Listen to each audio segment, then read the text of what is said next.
자, 또 이어서 보십시다. 여러분들 우리 교재 199쪽에 이제 실효성 확보수단 이런 항목이 있어요. 이 실효성 확보수단은 이제 다른 말로는 의무이행 확보수단 이렇게도 많이 이제 지칭하기도 합니다. 그래서 거기에 한 세 줄 정도 이렇게 개설적인 설명이 있죠. 국민이 의무를 불이행하거나 위반하거나 그러면 이제 그 공익 목적이 지장을 초래하니까 경찰기관이 강제력을 써가지고 이제 목적 달성하는 그런 수단을 말하는데, 두 번째 줄 끝에 보면 크게 둘로 나눈대.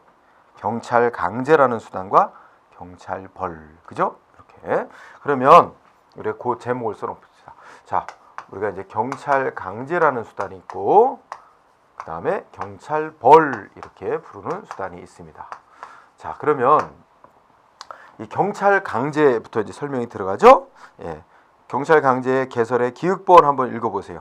경찰 강제란 경찰 목적을 달성하기 위해서 국민의 신체 재산에 강제력을 써가지고 목적 필요한 상태 만들어내는 작용인데, 이게 두 글로 나눈대. 경찰 강제라는 게 둘이 있대. 두 가지 뭐뭐래요. 예, 두 번째 줄 끝에 있죠. 기억본에 강제 집행, 강제 집행이라고 부르는 조치하고 즉시 강제라고 부르는 조치, 이렇게 두 가지로 또 다시 구분한대요. 응? 근데 이 둘의 차이점을 좀 알아둘 필요가 있어. 다 국민의 신체 재산에 강제하는 거는 같은 건데, 중요한 차이점이 뭐냐면, 요거는 이제 사전에 의무를 부과하거나 사전에 의무를 부과해. 우리 아까 의무 부과하는 조치를 뭐라고 부른다 그랬어요? 하명. 응? 생각났어요? 네. 하명을 하는 거야. 하명.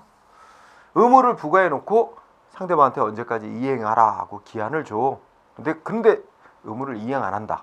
그러면 의무를 부과했는데 이거를 불이행할 때, 국민이 불이행할 때, 불이행시, 사전에 의무를 부과해 놓고 불이행하는 게 이제 확정 나면 그때 이제 강제 조치를 해서 의무가 이행되게끔 만들거나 의무가 이행된 것과 똑같은 상태를 경찰기관이 만들어 버리는 조치예요. 응? 그거고. 그다음에 요 즉시 강제라는 조치는 워낙 급박한 상황이야. 그러니까 이거는 기본 전제가 급박한 상황. 응? 급박한 상황이라서 의무를 부과, 국민한테 무슨 의무를 부과하고 언제까지 이행해라 이렇게 시간 기다릴 여유가 없어요. 응? 그러니까 의무를 부과하지 않은 상태에서 바로 강제 조치를 해서 필요한 상태를 만드는 거야. 응? 그럼 예를 들면 어떻게 돼요? 예를 들면 자살을 기도하려는 자가 있어. 한강다리에서 떨어지려고 그래. 자살할.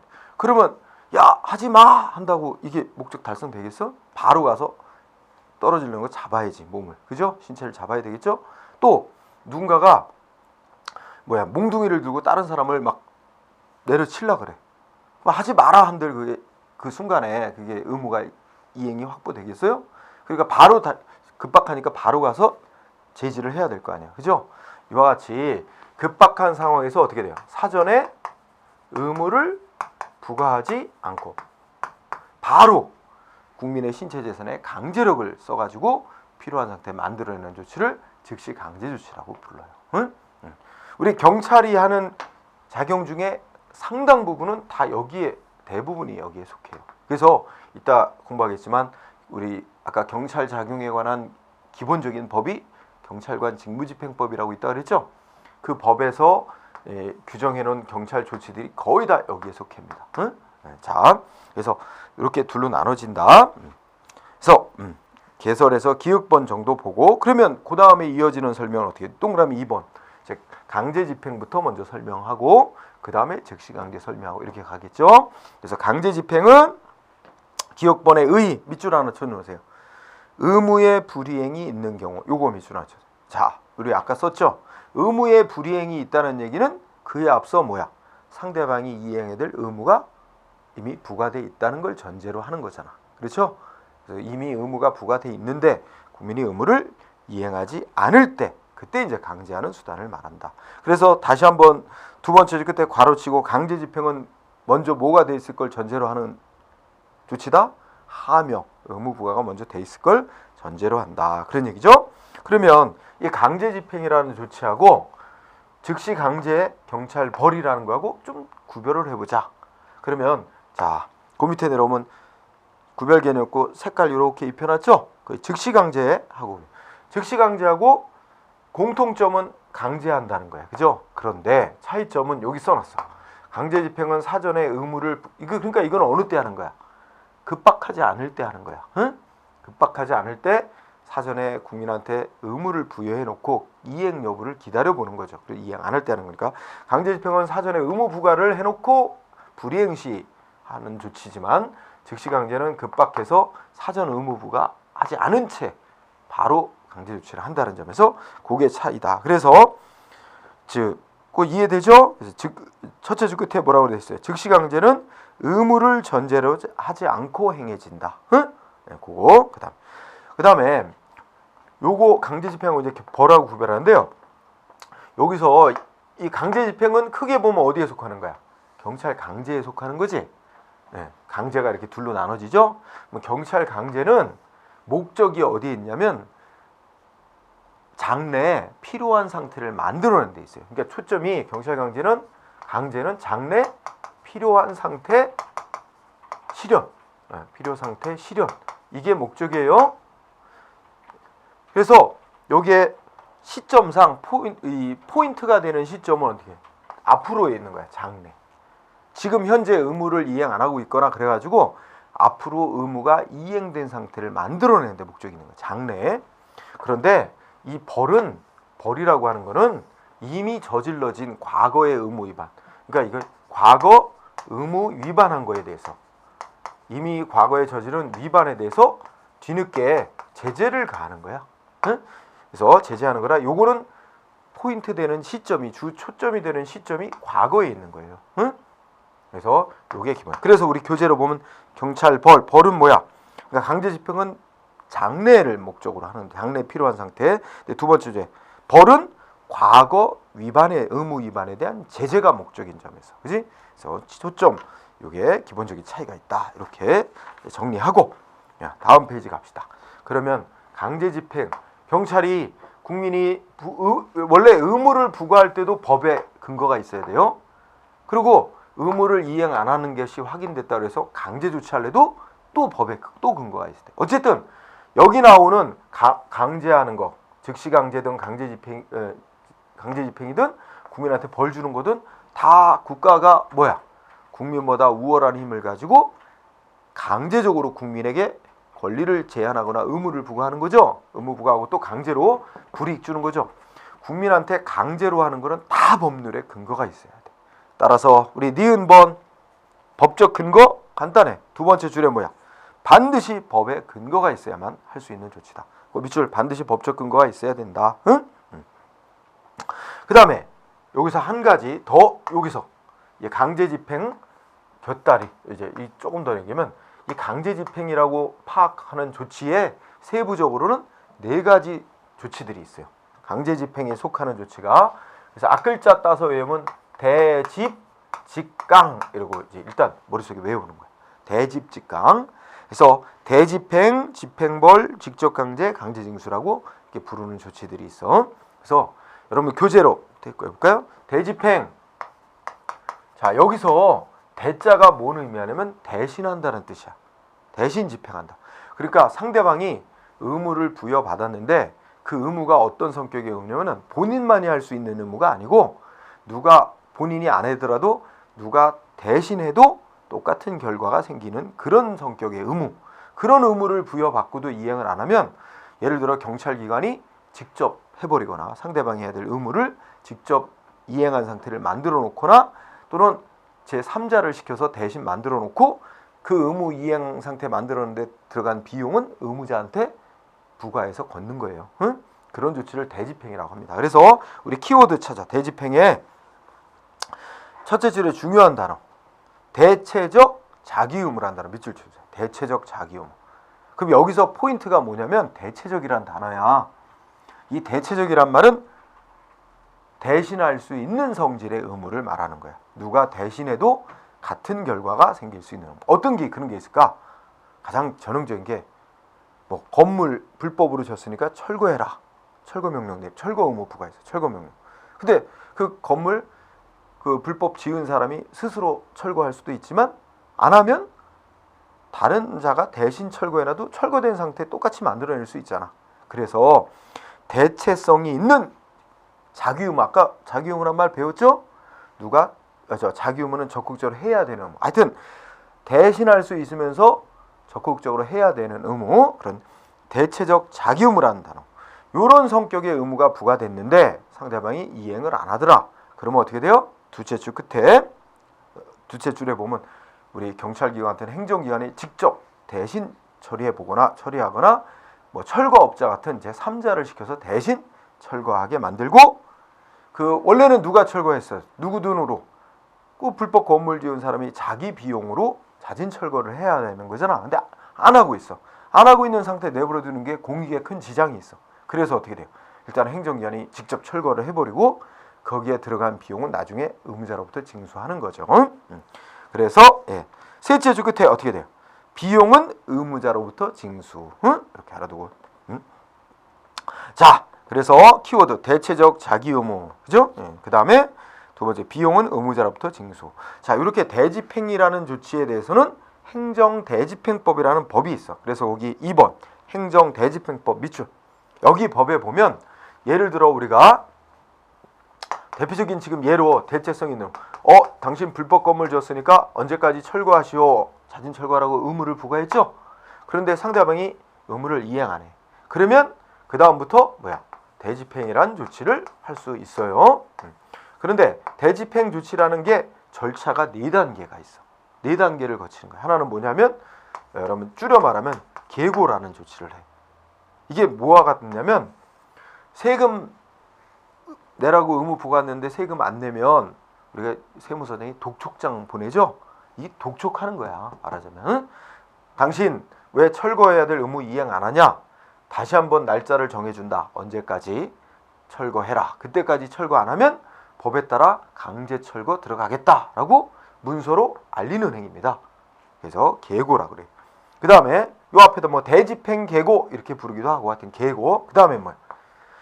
그랬는데도 계속 철거를 안 해. 그러면 이제 대집행 영장 통지라 그래요. 길게는 통지를 합니다. 대집행 영장 통지라 그래서 문서로다가 몇 월 며칠 날 강제 철거하러 들어가겠다라고 날짜 통보하고, 책임자는 누구다 이런 거 다 밝히고, 그 다음에 그 비용은 얼마 정도 예상된다. 비용 대략 견적 뽑아가지고 얼마 예상된다. 이런 걸 문서로 기재사항 써가지고 보냅니다. 그게 대집행하겠다고 영장 통지한다 이런 표현. 통지. 그리고 통지한 날짜에 가서 철거해버려. 응? 그걸 뭐라 그래? 실행. 철거해버려. 실행을 하고, 그 다음에 어떻게 돼요? 원래 이 철거 명령 받은 자가 자기 비용으로 철거를 했어야 되는데 안 하고 있는 거잖아요. 그래서 공익 때문에 공익에 큰 지장이 있으니까 행정기관이 일단 돈 들여서 먼저 철거했지. 하고 난 다음에 그 철거에 들어간 비용은 어떻게 돼요? 언제까지 납부해라라고요? 비용을 납부하라고 부과하고, 안 내면 강제징수 들어가는 거예요. 그래서 이런 비용 부과 징수 단계, 이렇게 해서 4단계를 거쳐서 이루어집니다. 그래서 앞글자 따면 어떻게 돼? 개통실비, 이렇게 4단계 과정을 거치게 돼 있다. 이렇게 정도로 공부하세요. 자, 그 다음에 집행벌이라고 하는 조치가 있어. 그죠? 두 번째로 우리가 대집 직강할 때 집행벌. 그런데 학문적으로는 이제 집행벌이라고 하지만 실제 법에는 이행강제금이라는 이름으로 이제 규정이 돼 있습니다. 거의가 다. 그래서 요 말이 더 이해가 쉬운 말이에요. 근데 이제 역사적으로 쭉 학문상 집행벌이라는 말로 불러왔어요. 요 뜻은 뭐냐면, 의무를 부과했는데 의무를 이행 안 하고 있어서 상대방을 그러면 의무를 이행하게끔 압박을 하고자, 너 의무 이행 안 해? 할 때까지 돈 부과할 테야. 그러면서 1년에 한두 차례씩 법으로 이제 1년에 2번 내지 3번 이렇게 정해놨어요. 돈을 부과하는 거야. 돈 내. 의무 이행 안 하고 있어? 돈 내. 그러면 돈만 내면 이제 이행 안 해도 될까요? 아니야. 이 돈을 부과하는 목적은 본인이 못 견디고 의무를 이행하게끔 압박하기 위해서 부과하는 거라, 이행할 때까지 어떻게 돼? 계속 돈을 부과할 수 있어. 응? 자, 그래서 요 말 봐.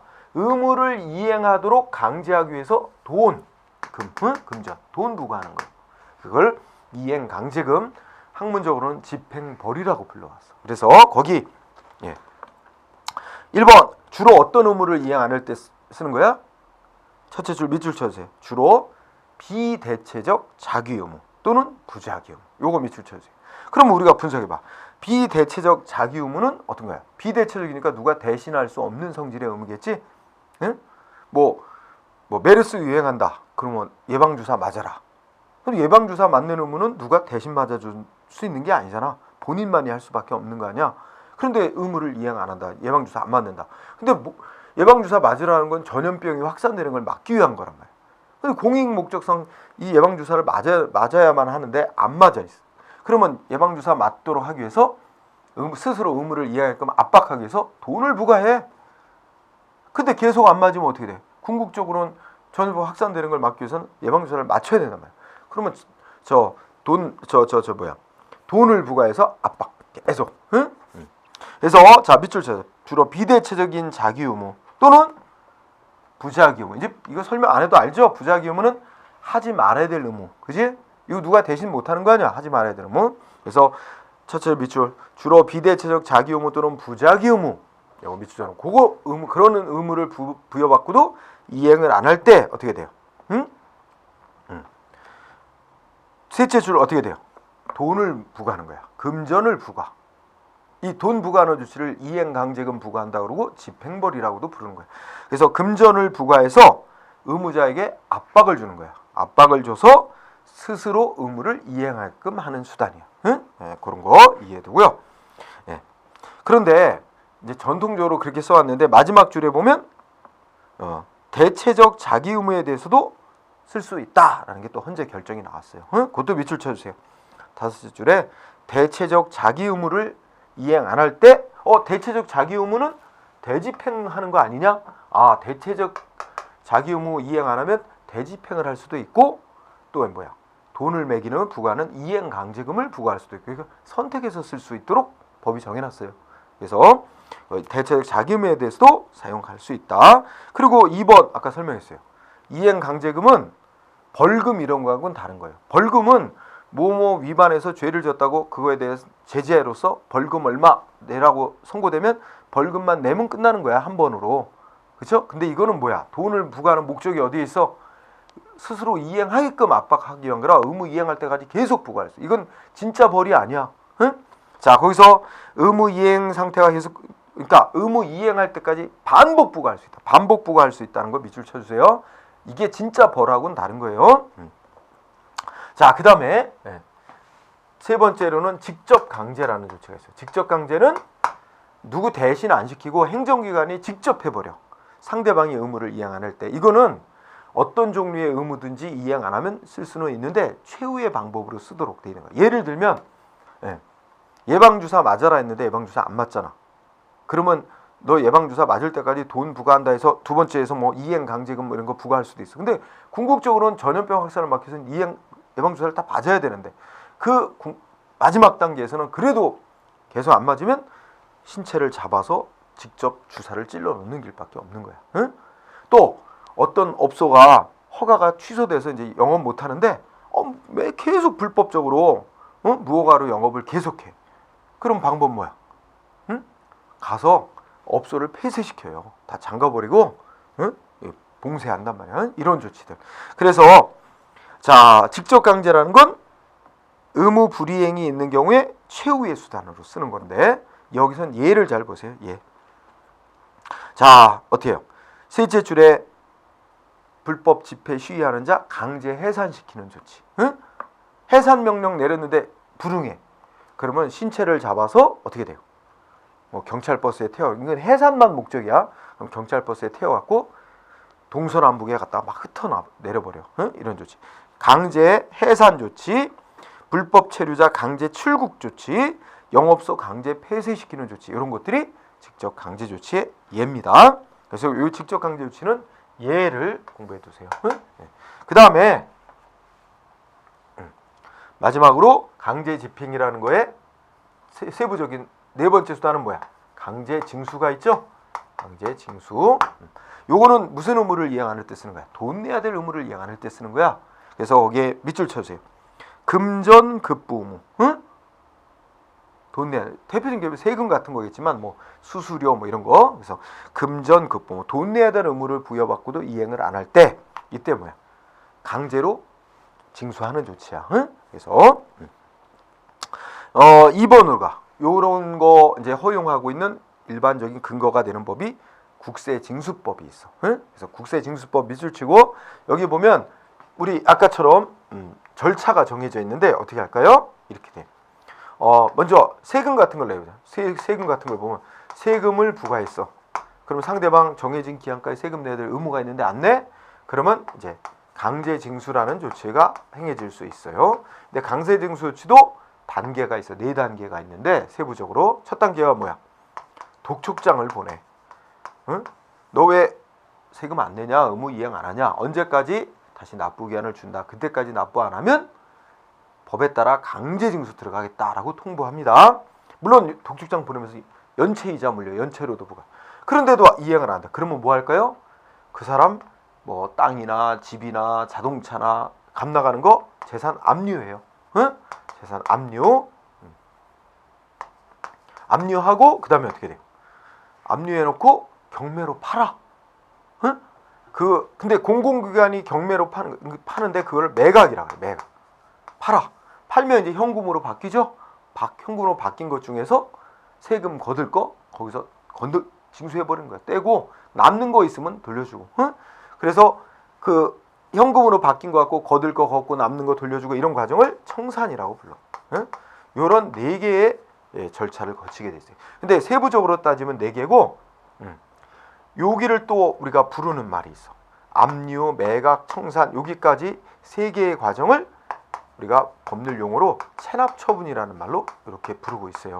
그러면 강제징수 절차는 크게 따지면 2단계. 독촉과 체납처분으로 이루어져 있다.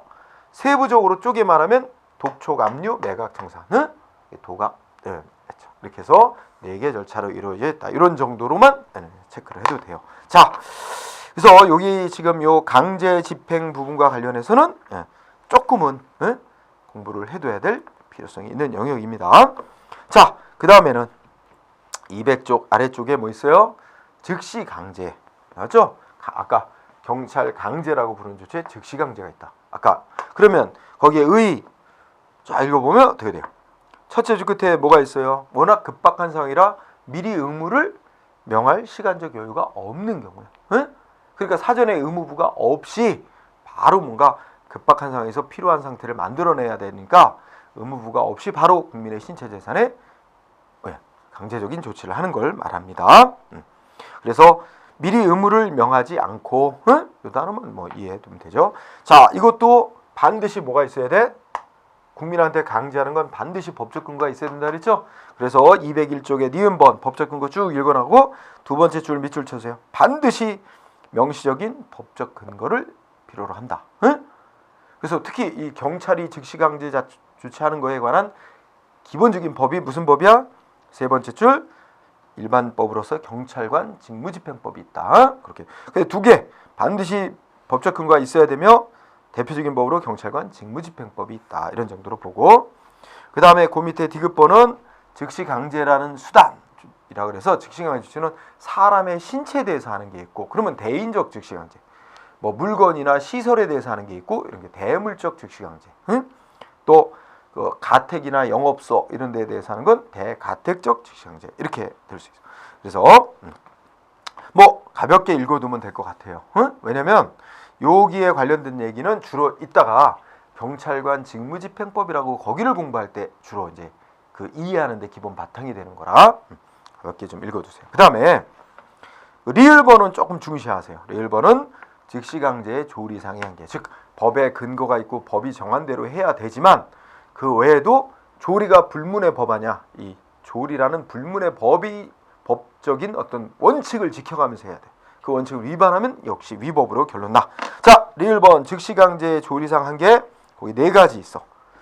첫째, 즉시강제는 급박한 상황에서만 할 수 있는 조치다. 급박하지 않으면 어떻게 해야 돼? 국민한테 먼저 의무를 부과하고 기다렸다가 해야죠. 그래서 급박한 상황에서만 할 수 있는 조치다. 그 다음에 2번째는 기존의 사회 질서를 유지하고 회복시키는 이런 소극적인 목적으로만 할 수 있는 거지 사회복지 증진과 같은 적극적인 목적으로는 못한다. 소극 목적성. 세 번째는 즉시강제는 급박한 상황에서 예외적으로만 할 수 있는 거예요. 다른 수단 가지고는 목적 달성할 수 없을 때 안에 최후의 수단으로 써야 된다는 게 보충성. 그리고 이 즉시강제 조치를 할 수밖에 없는 상황이라 하더라도 그 조치를 할 때는 어떻게 돼? 목적 달성에 필요한 최소한도의 범위에서 국민의 자유, 신체 재산에 최소한도의 피해를 주는 방법으로 해야 된다 이거예요. 그죠? 그래서 비례성 당연한 얘기죠. 그거 좀 꼭 읽어두고 그 다음에 미음번도 또 잘 체크. 자, 즉시 강제 조치 중에는 예를 들어서 전염병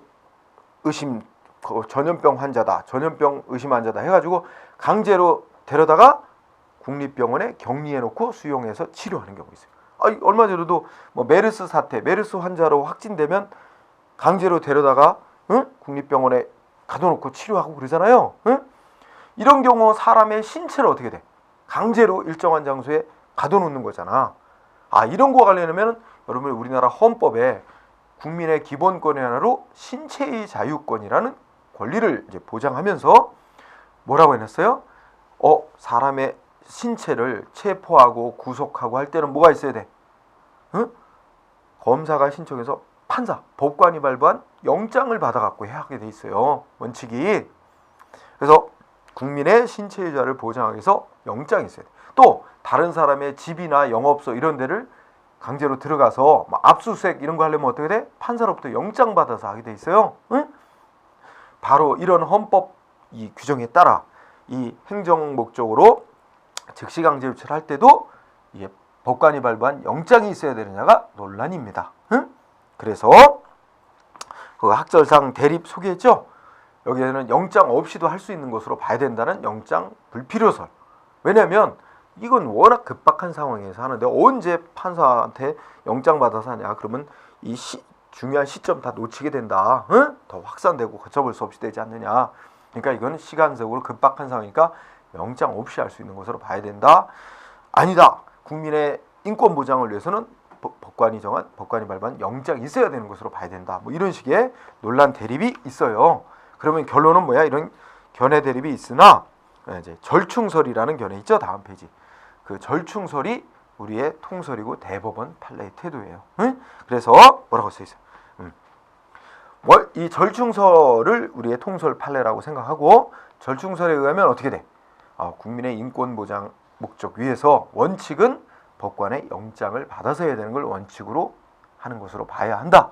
단 합리적인 이유가 있으면 급박하고 어떤 불가피하다면 합리적 이유가 있으면 예외적으로 영장 없이 할 수 있는 것으로 인정. 그래서 현실적으로 이런 급박한 상황에서는 영장 없이 하는 것을 허용하는 게 대부분입니다. 어쨌든 절충설이 우리의 통설 판례고 절충설은 첫째 줄 끝에 뭐라고 돼 있어요? 즉시강제도 기본적으로 적용. 그러니까 원칙은 법관의 영장 발부받아서 해야 되는 걸 원칙으로 한다. 다만 예외 뭐야? 불가피한 합리적 이유가 있을 때 한해 예외 인정. 이 입장을 잘 보세요. 절충설이 우리의 통설이자 판례다. 이렇게 공부하시기 바랍니다. 자, 그 다음에 15번 즉시강제에 대한 구제 그랬죠. 자, 그러면 국민의 입장에서 보자. 경찰기관이 이렇게 뭐 급박하다고 하면서 이제 강제력을 써가지고 국민의 신체 재산에 피해를 줬다 이거야. 그죠? 이렇게 적법한 강제 조치에 대해서 피해 입은 국민은 어떻게 해서 구제받을 수 있느냐? 자, 두 가지로 나눠보자. 자, A번 앞에 뭐야? 적법한 즉시강제. 그죠? 적법한 즉시강제에 대한 구제. 적법. 그러니까 법에서 하게끔 다 정해져 있고 법대로 해서 강제했어. 어떤 경우가 있냐면 우리가 이제 이런 예가 있죠. 그 화재 현장에서 소방관들이 화재를 진압하는데 이게 도저히 거기 현장에 있는 소방관들만 갖고는 도저히 이 화재 진압 불가능. 도움이 필요해. 그러면 주변에 구경하는 시민들 그 자리에서 바로 현장에서 강제 동원해서 불 끄는 작업에 종사하게 할 수 있어요. 이런 거를 이제 소방기본법에서 정해놓고 있는 것으로서 이제 그 소방의 원조라 그래요. 그래서 그거 불응하면 또 제재가 따릅니다. 이런 경우처럼 법에 따라 국민을 무슨 강제로 동원했다니 이런데 동원된 사람들이 불 끄는 작업 하다가 뭔가 피해를 입었어. 신체 피해를 입다든지 화상이. 이러면 어떻게 돼요? 그거 적법한 강제노출을 당해서 입은 피해에 대해서는 보상. 여러분 우리가 이제 이런 용어 구분해야 돼. 적법한 국가의 작용으로 입은 피해를 물어주는 건 보상이라고 합니다. 그런데 위법한 작용으로 입은 피해 물어주는 건 배상이라 그래요. 그래서 손해배상과 손실보상은 구별해서 사용해야 될 용어예요. 자, 그러면 간단히 정리 여러분들 읽어보시되 A번 적법한 즉시강제로 인한 피해에 대해서 구제는 뭐야? 넷째 줄 끝에 뭐라 했어요? 손실보상이란 단어. 손실보상. 그 다음에 B번 위법한 즉시. 경찰이 강제 조치한 게 위법이야. 그러면 일단 우리가 상대방이 저항을 할 수 있다고 봐. 그래서 오른쪽에 보면 정당방위가 인정될 수 있어요. 그러니까 위법한 즉시강제 조치를 하는 경찰관의 행위에 대해서는 저항을 해도 공무집행방해죄로 인정하지 않습니다. 그러니까 우리가 형법상의 공무집행방해죄라는 건 공무원들이 위법한 공무 수행하는 거에 적법한 공무 수행을 하는 거에 저항을 했을 때만 공무집행방해죄라는 게 인정이 되는 거야. 그래서 위법한 공무집행하는 거에는 저항해도 죄가 되질 않으니까 그래서 이제 어느 정도 그 저항하는 거는 정당방위로 인정이 됩니다. 그래서 밑줄 정당방위. 두 번째. 그런데 이 즉시강제 조치가 이제 그 저항을 했는데도 예를 들어서 저항을 나 전염병 환자 아닌데 엉뚱한 사람을 오인해갖고 나를 강제로 전염병 걸렸다고 의심하고 강제로 신체 잡아가지고 저항을 했는데도 팔다리 탁 잡으면 꼼짝 못하잖아. 잡아가지고 국립병원에 강제로 격리해놓고 치료하더라. 이런 경우처럼 아니라고 엉뚱한 사람 오인했다고 해도 안 들어주더라. 이럴 때는 뭐 해야 돼? 소송할 수 있어. 행정소송 제기해서 이건 위법한 거니까 이거 뭐야? 풀어주라고 얘기를 해라. 판결을 해달라. 이렇게 해서 행정소송 같은 걸 할 수 있어. 그래서 밑줄 행정쟁소. 그래서 소송을 할 수 있는데 그래서 거기 첫째를 읽어봐. 즉시강제조치는 이른바 공권력 행사하는 조치로서 소송 대상으로 삼을 수 있어. 그런데 이게 이제 즉시강제라는 조치는 워낙 짧은 시간 내에 그냥 조치가 행해지고 끝나버리기 때문에 이미 다 끝나버린 조치에 대해서는 어떻게 돼? 이거 무효로 해달라, 취소해달라 이렇게 소송하는 게 의미가 없어요. 어느 때만 의미가 있어. 이게 이제 장기적으로 계속되고 있는 조치일 때는 소송을 제기해서 무효니 이런 거 판정받으면 어떻게 될 수 있어? 그러면 이제 구제가 될 수 있죠. 그래서 우리가 3단계로 얘기할 수 있어. 원래 즉시강제라는 조치는 소송 대상이 될 수 있는 조치다. 1단계이나 하나. 그렇지만 거의 대부분은 짧은 시간 내에 끝나버리기 때문에 소송을 통한 구제는 무의미한 경우가 많다. 실제 소송을 통한 구제는 쉽지 않다. 어느 때만 소송을 통한 구제의 의미가 있냐면 장기간 계속되는 조치일 때. 그지? 예. 그래서 결론적으로 보면 소송을 통한 구제는 거의 뭐야? 예?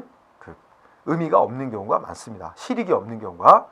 그러니까 소송을 해봐야 안 받아주는 경우가 많아요. 이미 끝나버린 일이라고. 예를 들어서 우리 경찰이 전번에 11월 달 집회에서 물대포 사용했잖아. 그래가지고 농민 지금 뇌사 상태 비슷하게 있잖아요. 그러면 이거 경찰이 물대포 사용한 이것도 즉시강제 조치예요. 응? 물대포 사용한 조치가 필요 이상으로 과잉되게 법에 위반되게 행해졌다. 이거 위법이다. 근데 이미 다 그 조치는 끝나버렸잖아. 이거 위법이니까 무효로 해달라. 이런 게 의미가 없어요. 그죠? 그럼 남는 실제 거의 대부분 남는 구제 방법은 뭐야? 위법한 조치로 입은 피해 배상해달라. 손해배상 청구해서 구제받는 게 현실적으로 남아요. 따라서 다 손해배상. 그죠? 그래서 국가배상법상의 요건이 충족되면 국가를 상대로 손해배상 청구해서 배상을 받을 수 있습니다. 손해배상 받을 수 있습니다. 그래서 즉시강제구제는 적법한 경우였다면 피해에 대해서 손실보상, 위법한 경우였다면 정당방위, 행정소송, 손해배상 이런 구제 방법을 생각해 볼 수 있습니다. 그렇게 정리를 하고 자, 그 다음에 주제로는 203쪽에 동그라미 3번 경찰조사 이런 거 있어요. 이 경찰조사는 여기서 말하는 조사는 여러분들 범죄 혐의 있다고 체포에다가 이 추사하는 거 있죠? 그 신문하고 이거하고는 다른 거예요. 그거는 그 형사 여러분들 이제 국가 작용을 할 때 행정작용, 사법작용 이렇게 나올 때 그 범죄자 체포 수사하는 건 사법작용이기 때문에 그거는 빼고 그거는 뭐 형사소송법 이런 별도로 정해진 법에 따른 거고 여기서는 행정활동을 위한 목적, 행정 목적으로 하는 조사를 말합니다. 예를 들면 뭐 음식점에서 원산지 속여 팔고 있는지 그죠? 뭐 이런 거라든지 우리 또 뭐 소금 같은 것도 중국산 사다가 뭐 포대만 싹 국산 포대 씌워 거기다 담아갖고 국산 천일염이라고 팔고 뭐 우리 언론 보도 그런 거 나오죠? 이런 것처럼 이제 그런 거 조사하는 거죠. 그래서 그런 게 예야. 또 음주 측정하는 것도 행정 목적의 조사입니다. 그래서 그런 걸 말하되 우리 경찰 조사라는 건 뭐라고 표현할 수 있어요? 의에서 경찰 행정기관이 앞으로 행정작용하는데 필요한 자료나 정보를 수집하는 활동. 그러니까 첫째 그대 자행정 목적을 위한 자료 정보 수집하는 활동을 행정조사, 경찰상 조사 이렇게 표현하고 거기에 이런 거 있죠. 그래서 기획본 정도 보고 그 다음에 디귿본 보세요. 디귿본 보면 그러면 우리 행정 목적으로 경찰이 조사할 때 법에 근거가 있어야 되냐? 그런데 이 조사는 두 가지 방법이 있어요. 하나는 강제적으로 하는 조사가 있고 또 하나는 상대방의 동의를 얻어서 하는 조사, 자발적인 협력을 얻어서 하는 조사 이렇게 나눌 수 있어. 그래서 A번에 보면 비권력적인 조사, 비강제적인 조사죠. 상대방의 동의를 받아서 하는 조사는 법에 근거 없어도 할 수 있다고 봅니다. 그러나 상대방 동의가 없는데도 강제로 하는 조사는 반드시 법에 근거가 있어야 된다. 그래서 그렇게 보고 B번 우리나라 이렇게 행정 목적으로 하는 조사 활동에 관해서 법 만들어진 게 최근에 만들어진 법이 있는데 행정조사 기본법이라는 법이 있다. 요 정도로만 여기 조사는 그 정도로만 하세요. 출제 빈도가 출제 거의 잘 안 되는 영역이니까 그 정도로만 보고 나머지 내용은 여러분들이 한번 가볍게 읽어보시되 여기 뒤에 하는 얘기는 아까 공부한 즉시강제에 관한 논리를 그대로 생각하면서 그 논리 그대로 써놓은 거예요. 그러니까 뭐 중복적인 설명이 되니까 그건 좀 생략하도록 하고 시험에도 중요하지는 않습니다. 그렇게 보면 되고요. 그리고 가면 206쪽에 가면 뭐 나왔어요? 아까 말했듯이 우리 이제 행정 목적으로 하는 이 경찰 조사 작용 이런 거 할 때 그 기본 법으로서 행정조사 그러니까 경찰기관만이 아니라 다른 행정기관들이 어떤 국민에 대해서 뭔가 조사 활동할 때 따라야 될 기본적인 법으로 행정조사 기본법이라는 법이 만들어져 있어요. 그 법을 소개를 해놨어요. 여러분 206쪽에서 211쪽까지. 그런데 좀 시간이 되면 한 번 정도 읽어두는 건 괜찮을 것 같아요. 다만 필수적으로 이 법을 샅샅이 공부해야 된다 이렇게 하기는 조금 곤란하고 일반 행정공무원 시험에서는 당연히 아주 이 법을 세세하게 공부를 잘 해야 되지만 우리 경찰 공무원 시험에서는 이게 잘 다루지 않습니다. 그러니까 그거는 그런 정도로 여러분들이 생각하면 됩니다. 자, 그 다음에 여러분들 212쪽으로 가보세요. 212쪽 가면 이번에는 뭐 나왔어요? 맨 위에 제목이 경찰벌. 아까 얘기했어요. 경찰벌은 과거 의무 위반에 대해서 제재를 가하는 거라고. 그래서 여러분들이 212쪽에 의 경찰벌이란 경찰행정법상의 의무를 위반한 자에 대해서 과거 의무를 위반한 자에 대해서 일반 통치권이라는 국가의 권력에 근거해서 과하는 제재로서의 처벌이다. 이렇게 정의가 되어 있죠.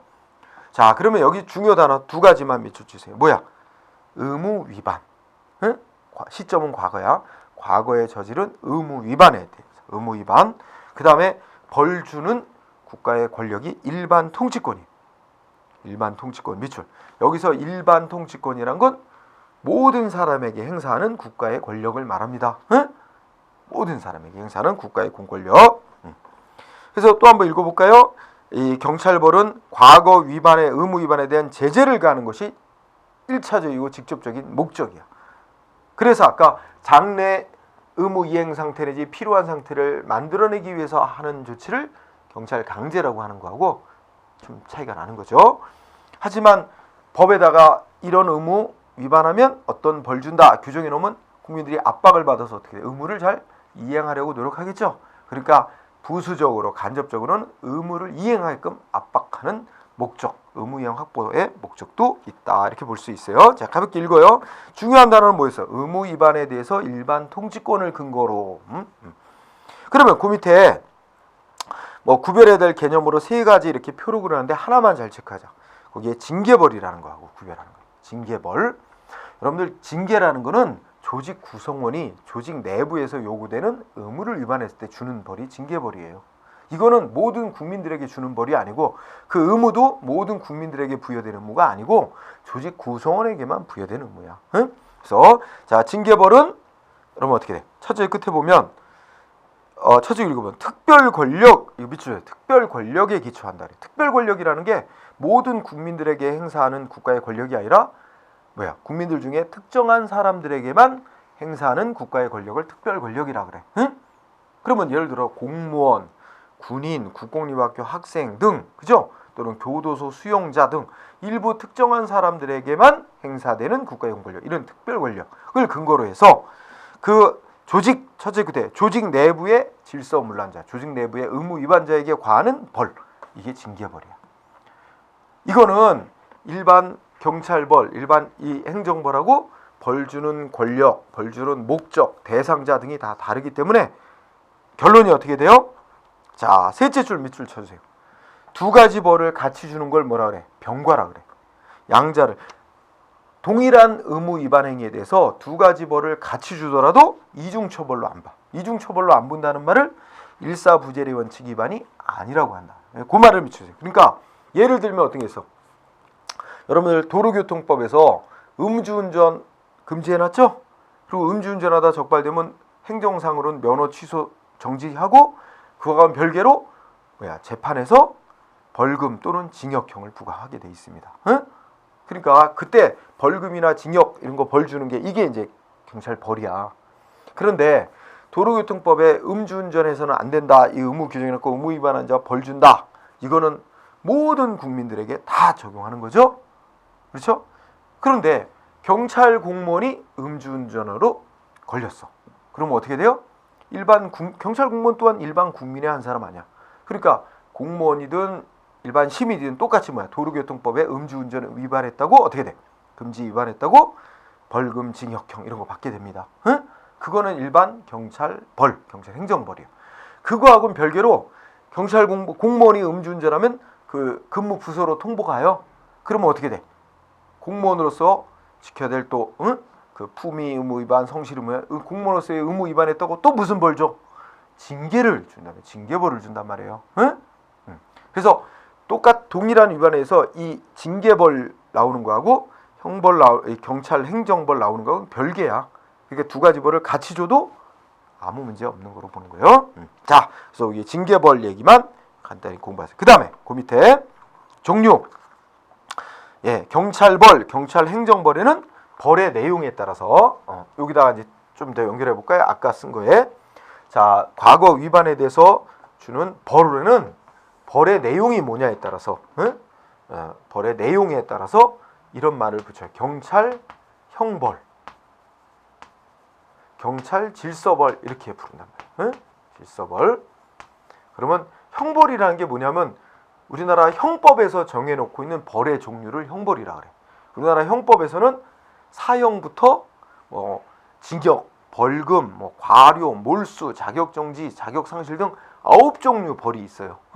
그런 벌을 우리 경찰 행정에 관한 법을 위반한 자에게 형법이 정하고 있는 종류의 벌을 주도록 돼 있는 경우를 경찰 형벌이라고 불러. 예를 들면 아까 도로교통법에서 음주운전하면 뭐한대? 벌금이나 징역 부과. 벌금, 징역이 여기 가장 많이 쓰이는 게 징역형 또는 벌금형이 제일 많이 쓰이죠. 사형이 제일 무서운 거지만 이렇게 그 형법이 정하고 있는 행정법상의 의무를 위반한 거에서 형법이 정하고 있는 벌의 종류를 부과하도록 한 거를 형벌이라고 합니다.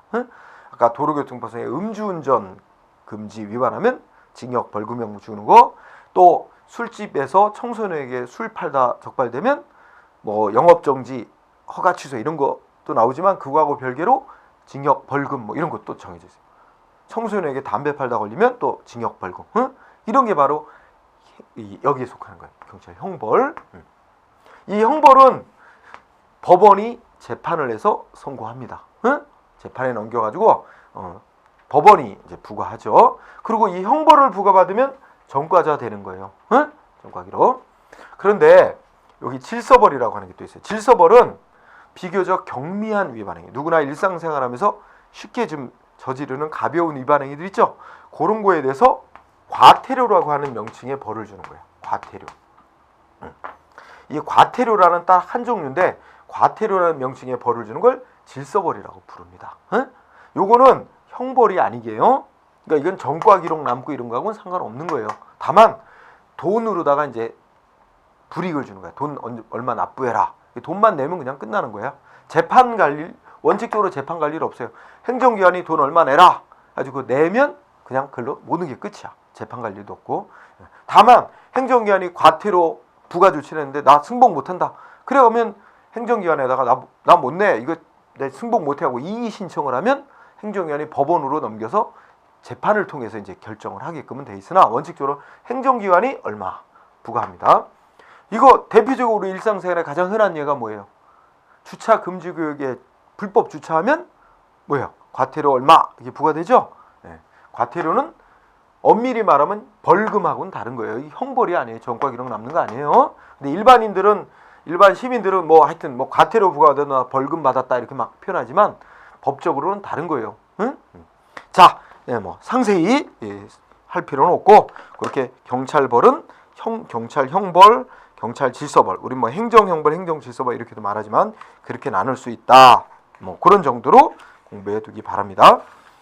그러고 나면 이제 뭐 그 벌 주는 절차 이런 것도 있고 그래서 뒤에까지 설명을 해놨습니다. 근데 뭐 세세하게 안 해도 뒤쪽에 또 관련되는 부분 가서 그 경범죄 처벌법의 통고 처분 뭐 이런 거 나오니까 거기 가서 또 설명을 하도록 하겠습니다. 여러분들 교재 215쪽에서 215쪽에 보면 무슨 법이 하나 소개돼 있어요?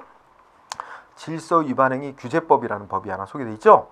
자, 요 법이 뭐에 관한 법이냐면 요거 과태료라는 이 질서벌을 부과하는 것에 관해서 정해놓은 법이에요.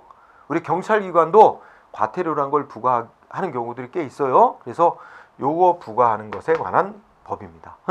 다만 여러분들 시험에서는 경찰공무원 시험에서는 이 법이 원래 일반 행정직 공무원 시험에서는 이 법 세세하게 꼼꼼히 공부해놔야 되는데 경찰공무원 시험에서는 이거 안 다룹니다. 잘 이제까지 한 번도 안 나왔고 그것에 비춰보면 그 나올 가능성은 그리 크지 않기 때문에 다만 여러분들이 이제 앞으로 우리 공부를 해나가면서 뭐 한번 그 다뤄볼 기회가 있을 수 있어요. 그때 한번 언급하는 거로 하고 지금 일단 우리 첫 강의 처음 시작할 때는 굳이 안 해도 되겠다 이렇게 생각합니다. 이렇게 그렇게 정리하고 그러고 나면 220쪽 마지막 간단한 말씀드리죠. 쌍가로 3번에 보면 이제 220쪽에 기타 새로운 수단 그랬죠. 그러니까 이제 이런 강제 조치들이 있고 벌도 주고 하는데 이런 조치들 가지고 이게 제대로 그 목적 달성이 힘든 경우가 있어. 이런 조치들은 법으로다가 엄격한 요건하에 무슨 절차를 밟아서 하도록 이런 여러 가지 제약 장치가 많아요. 반면에 국민들은 또 약아져 가지고 요리조리 이런 걸 싹 피해가면서 제재를 안 받으려고 그런 사람들. 엊그제도 뭐 우리 보면은 세금 내야 될 의무 이행 안 하고 그죠? 세금 안 내면서 뭐한 사람들 명단 공개되고 그래? 뭐 세금 안 내려고 뭐 어디 때 그 자기 돈을 뭐 전번에 혹시 뉴스 기사 나온 거 봤어요?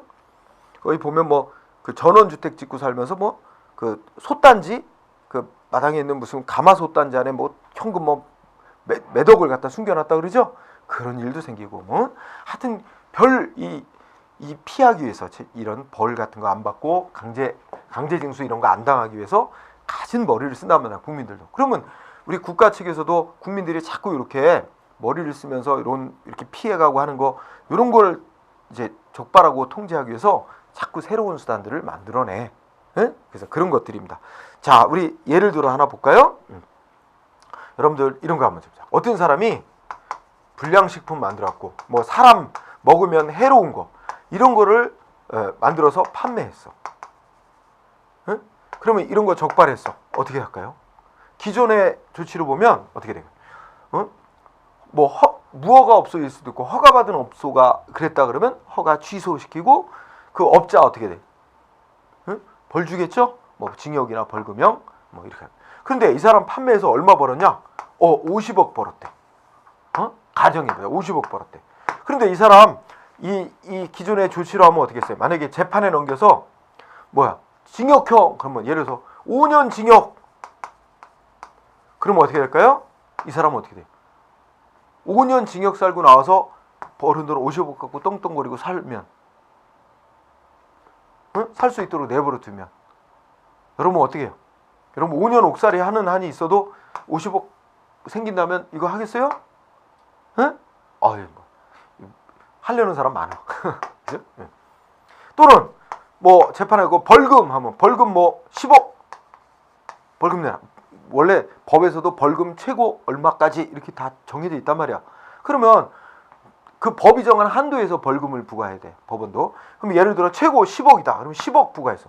그래도 벌금 내고 나서 40억 갖고 떵떵거리고 살아. 이거 그러면 이거 위반하고 이거 할 거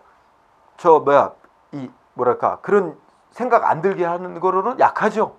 응? 바로 이런 문제가 있어. 기존에 주세요. 그래서 뭐해? 응? 이 불량식품 팔아서 걸렸다. 그러면 뭐 징역이나 벌금 이런 거 재판해 갖고 그런 거로 벌도 주고 벌어들인 돈을 다 거둘 필요가 있어. 법을 위반해서 얻은 이득은 다 걷어들여야 돼. 그래야 이 사람이 국민들이 위반해서 걸리면 완전 망한다. 벌도 받고 다 뺏긴다. 이래야 이런 걸 할 생각을 안 할 거 아니에요. 그죠? 그래서 만들어 놓은 제도가 과징금이라는 게 있어. 이거는 법을 위반해서 얻은 이득을 부과해가지고 다 걷는 조치. 응? 그런 조치들이 과징금이라고 도입돼 있고, 그 다음에 뭐 공급 거부라는 조치도 있죠. 이거는 이제 뭔가 뭐 의무를 이행 안 하는 자, 뭐 불법 건물 짓고 선언 막 의무 이행. 그러면 예를 들어 이런 거 한번 생각해보세요. 불법 건물로 무허가로 막 10층 지어놨다든지, 그죠? 막 이랬어. 그러면 이거 불법 건물이니까 철거해라? 이거 쉽지 않아요. 왜냐면 이거 철거하려면 어마어마한 장비가 있어야 될 것이고, 그죠? 또 새로 진 거 불법이긴 하지만 이거 철거해버리는 거 경제적으로도 또 낭비고. 그것도 또 철거하려고 그러면 주변에 뭐 이렇게 집들 있고 그렇다면 이 철거하는데 엄청난 이 소음 피해 이거 먼지 날리니까 또 주변 민원 소지도 있고. 응? 이게 그렇게 쉬운 건 아니야. 그러다 보니까 행정기관이 쉽게 못해. 응? 그래서 어떤 방법 쓰냐? 이 불법 건물 지은 자에 대해서 전기수도 끊어. 응? 그러버리면 이 건물 제대로 사용 못하게 압박하는 거죠. 이런 식으로 그래서 스스로 뭐 자진 철거를 한다든지 위법인 부분을 시정하게 한다든지 이렇게 하는 압박 수단으로 쓰는 거. 공급 거부. 그다음에 공표, 법 위반했거나 의무 불이행하는 자 명단 공표. 그죠? 이거 효과 있는 경우 있어요. 그래서 예를 들어 전에도 한번 뉴스 보니까 무슨 여자 연예인인데 뭐 40대 연예인이랄까? 여자 연예인인데 탤런트인데 의료보험을 안 내고 계속 있대. 그러니까 이제 계속 내라고 독촉장도 보내고 했는데 안 내는 모양이지? 그러면 원래는 법적으로 하면 재산 압류하고 경매 들어가고 이렇게 하는 건데 그 번거롭고 시간 많이 걸려. 행정기관이 뭐 한대? 그 의료보험 기관이. 그 명단 얼마 이상 계속 체납하고 있는 자 언론에 공개하겠다. 그러니까 어떻게 돼요? 여러분 연예인이 그런 거 한번 딱 발표되면 생명 끝날 수도 있죠. 제까닥 갖다 냈다는 거야. 이런 것처럼 이렇게 국민한테 공개해 버리는 거야.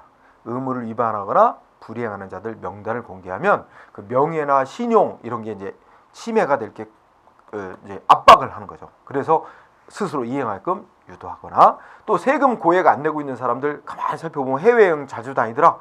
돈 어디서 났을까? 숨겨놨는데 찾기는 힘들고 해외여행 못하게 출국 금지 조치 이런 거 해놓는다든지 여러 가지 행정기관도 다양한 조치들을 도입하고 있다는 겁니다. 그래서 세세한 내용으로는 공부하지 않아도 되고 여러분들은 경찰 공무원 시험에서는 그런 간단한 이런 정도로 언급을 해도 됩니다. 응? 자, 그래서 이 시간은 여기까지 하고 그 다음에 경찰관 직무집행법이라는 다음 주제는 쉬었다가 진행을 하도록 합시다. 자.